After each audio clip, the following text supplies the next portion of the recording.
Joining us on our podcast series on a very special episode where we've brought on a very special creator who is as influenced by my idol, who, if you can't tell by certain things we have around us, I worship at the altar of the late great David Bowie is my life idol, what I aspire to, and one creator I came across who is just as influenced, if not maybe more so, and is trying to bring some of that Bowie-ness that we lost in 2016 back into the world, is one creator who goes by the name Zoe Bowie. Yay! Zoe, thank you so much for joining us tonight on Renegades of the podcast. How are you? I'm great. How are you guys? Thank you so much for having me. It's a huge honor. All right, I'll ask a question that I think is probably going to be kind of tough to answer, because I know the whole thing about Bowie, especially Bowie fans, it's like the real appeal of, first of all, the main reason that I have the deep connection to Bowie that I have is like every interview, every piece, even some of most of the music I love, even if some of the stuff is okay, I like this more than this, but if I assume you're like me, you love Bowie because you love the depth of the creativity and the diversity of the output that he put out there and that kind of stuff. But if you had to pick a favorite era or a favorite album or a favorite part of his career or his output, what is your favorite, your absolute favorite, gun to your head, this is the peak, what would you say? Well, if there was, I'm not going to answer in a sense of a peak, because I feel like David was always at his peak. But in a sense of my favorite, once again, it's a very common answer, but I have a very in-depth reasoning of why. The Ziggy album, and I hate that that's of all ones, that's the one that I end up saying, but it's more rather the... of course, I love all the loud shit in the outfits, all of the patterns don't match at all, but it still matches, it still matches. Right. That, because that's very much my brain. I'm autistic, ADHD, and so many other things. The list of everything that I've been diagnosed with, it's like in a cartoon where you just undo a scroll and then it bounces down the other. That's kind of...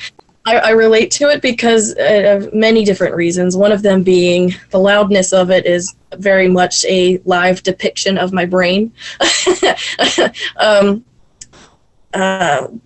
But also in the fashion sense, and most of all, the fact that it's groundbreaking. That album has the most of all albums, in my opinion, groundbreaking energy, and I'm all about groundbreaking. People have called him, and also when we talk about the interactions, also called me a chameleon, so I've kind of adopted that and taken I want to trademark it, but I've come up with the term that's chameleon and alien put together, and it's chameleon.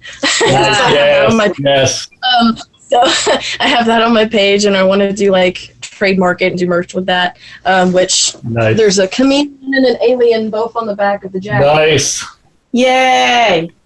So chameleon, but it's groundbreaking energy, and the fact that he stood on stage and revealed himself and was like, this is who the fuck I am, and everyone shat themselves and ran around like chickens with their heads cut off. Reporters were like, fuck no, you can't do that. You already were told in the 60s when you were 17, don't have long hair, and now you have long hair and you cut it and it's an orange mullet. Yeah. What the hell? You've got these tight outfits on and you're kissing up on, people who are the same sex as you, and you're doing all these scandalous things, especially for the times, and everything about it is just, okay, here are the rules, and here's why I'm going to break them, and here's how. And I love it, because rules are meant to be taken and twisted and broken, and especially with art, because there are rules, but there are no rules, Yeah, exactly. No, 100%. I love so much of what you just said. So much to unpack there. First thing I'll tackle, that, that's one of the other things that I really take from Bowie, and I try to the sad part is, like, as much as he was pushing boundaries and doing gender bending and stuff like that, there are still motherfuckers who are offended by that shit, and that was 50 years ago. Like, what the hell? So, like, as far as, like, that's why I'm, you know, one, it's like embracing a fuller picture of who I am, embracing my own femininity and putting that out there, but it's putting that out there in a way of, like, I know this is gonna piss people off, and that's kind of why I'm doing it. It's because, like, I want to attract the right people, and I want the wrong people, the homophobes and the right wingers, people who are stuck in the past. I want y'all to get the fuck out of here. I don't need y'all in our fan base.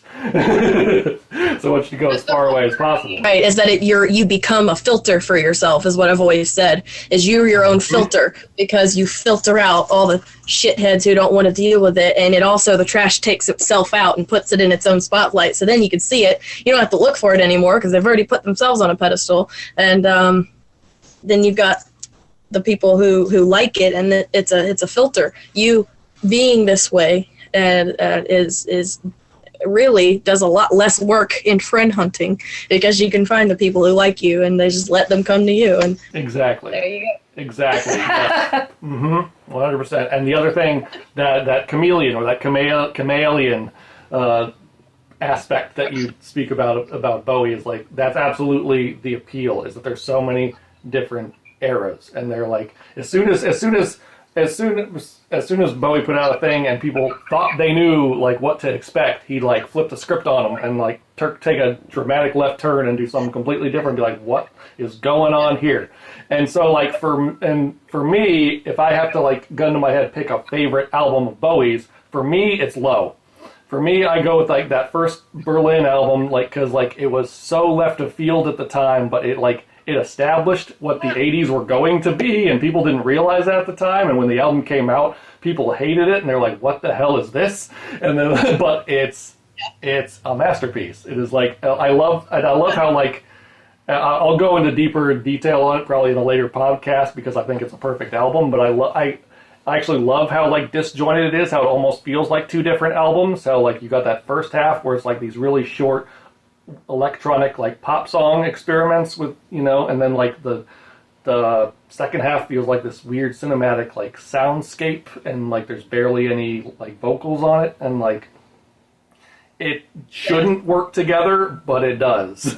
So, like, brilliantly. And so, like, and that's really what I take from Bowie, is like, keep challenging yourself creatively, and that's what I always want us to do with our work. I want to leave behind a huge, like, a very diverse, creative, like, boundary-pushing, like, body of work that is hard to classify and hard to pigeonhole into a genre, because I like, you know, pushing the boundaries of genre, touching certain things and touching certain cultures, but, like, never staying comfortable just staying in one thing forever. Like, I love that.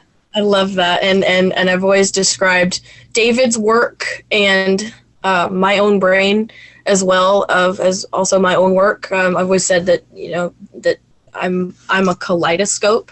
That when you look at me, you can't look at me through one lens. You got to look at me through a kaleidoscope, because then you see the different lightings and angles of my personality and the way that I work. The things that I, you know, about me is all very much a kaleidoscope, but also my brain works like a pinball machine. It's a very ADHD. So the ball itself represents my thought process, and everything else is an individual thought. And it's just like, you know, things lighting up here and making this noise here and going everywhere. And that's the thing with me, and also, but with David as well, is you can't look at him through one lens. He's this and that and this and that, and that's his personas all come from different pieces of his personality, different pieces of who he is as a person, and breaking each one down, breaking down a different part of himself, which I love. Everyone else around me for the most part is so cookie cutter, and so, especially being in the South, you know, like all of the all of the people that look the same, that all do the same activities these and are all robotic and cookie cutter. Like, it really feels like, not to bring Shrek up, speaking of changes in David Bowie and layers, but it feels like Duloc, where it's like, you know, the welcome to Duloc and everything looks the same. And, like, I feel like everything is like Lord Farquaad's like Duloc, and like, everyone around me is the same, and I do the best of my ability to stick out like a sore thumb. My goal is, when I walk out, is for people to look at me and say, "What the fuck?" Yep. Fuck is this? If people aren't looking at me and getting a boner and shitting their pants and saying "what the fuck" and have their heads explode, then I'm not satisfied for that.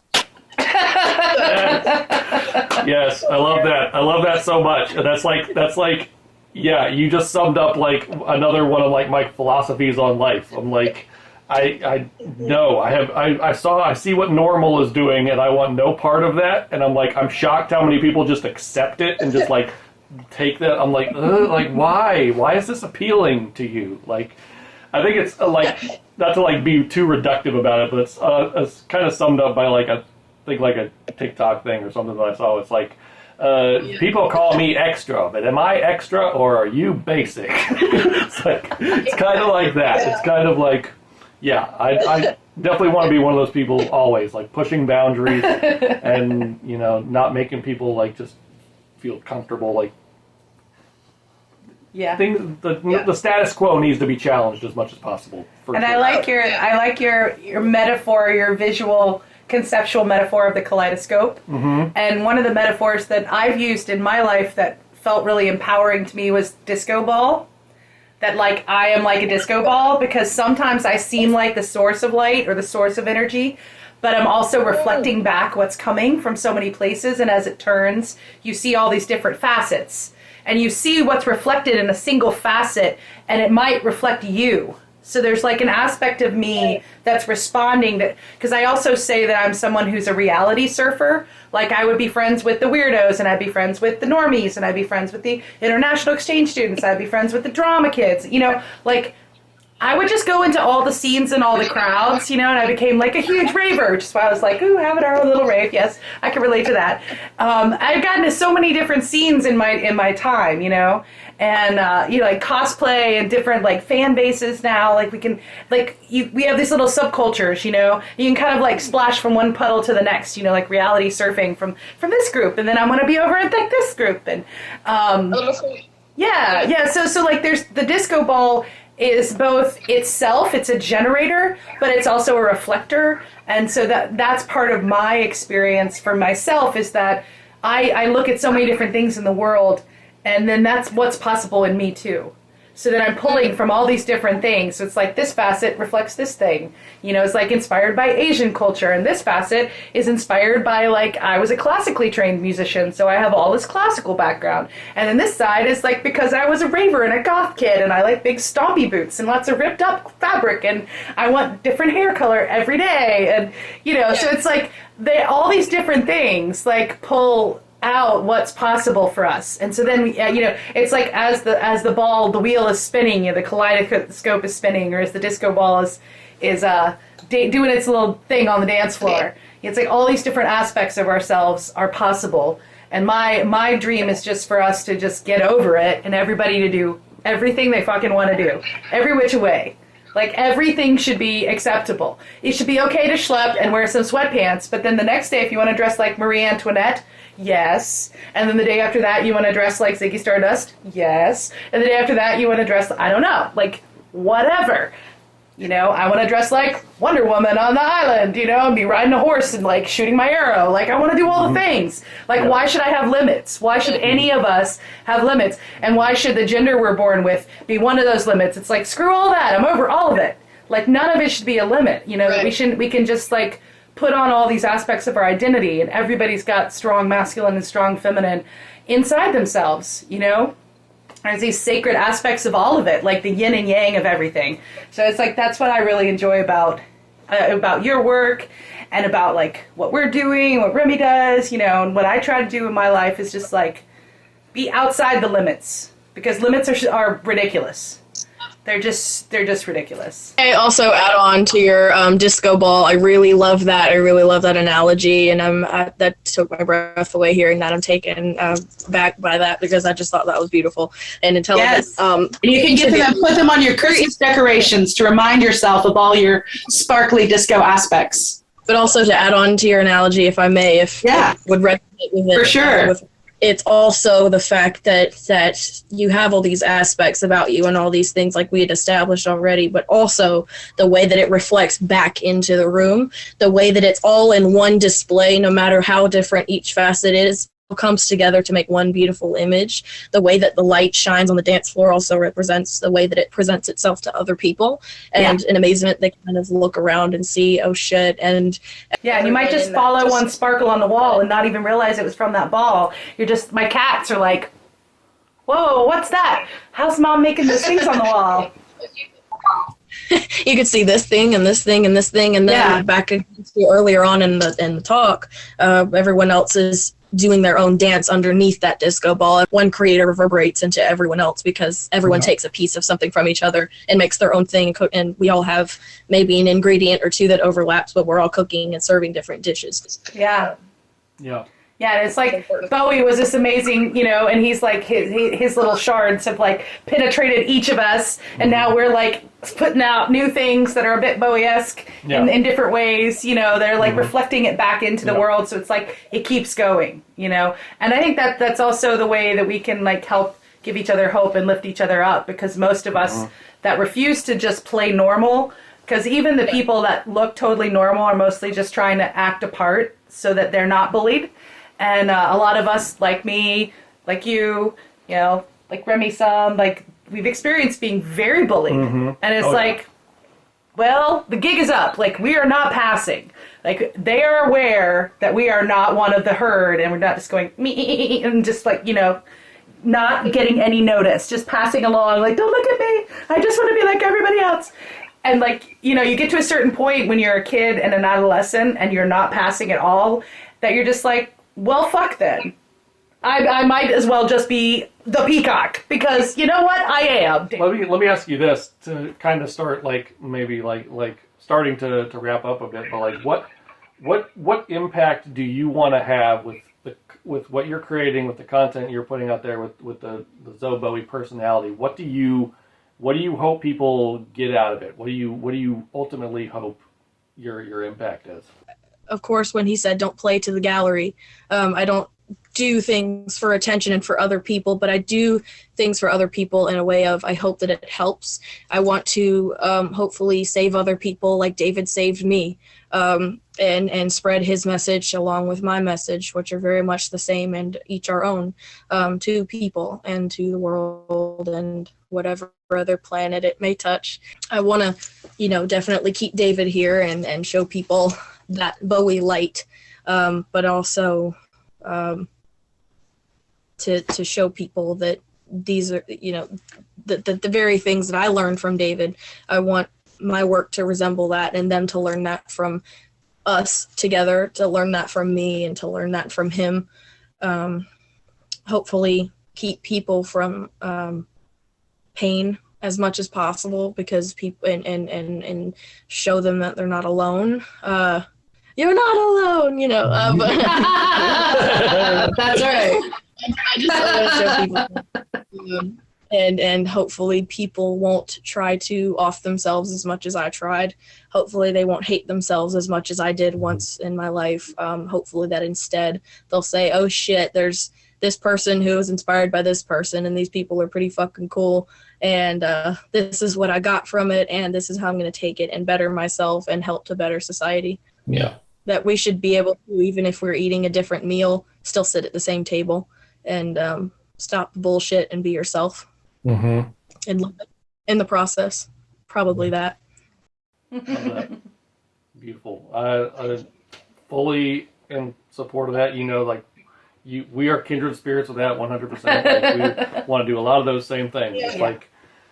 Yeah. My mission these days is to find all the others like us and just amplify the signal. I just really would like some people would link arms better. Being different is fucking awesome. So I love you guys for what you guys do, and I thank you guys for seeing me for who I am and what I do, and I like that we're all aliens who can spread that message of linking arms despite any of it. Yeah, just get over it. 100%. I 100% agree with that, and this has been awesome meeting you and chatting with you. So it's great to meet another Bowie worshiper. It's great to meet another alien. It's great to meet someone who's doing awesome things that we want to broadcast as highly as possible. Everybody, if you haven't yet, go follow Zoe Bowie Official. Is it on Instagram and TikTok? Same handle? It's the same handle, yes. Right, yeah. Zoe Bowie Official on Z-O-E Bowie Official. And on Instagram, TikTok, all the things. Follow what they're doing. It's amazing. Thank you. Stamp of approval. And I know Bowie is probably looking down from wherever he is, whatever, He's doing a little dance. He's like, oh yeah. He's like, yep. Oh yeah. Yeah, I called it. I knew it. So it's been great talking to you. Great. Thank you so much. And yeah. Thanks for being with us. It's so good to get to know you better. Yeah. Thank you guys for having me. It's a huge honor. I really do appreciate it.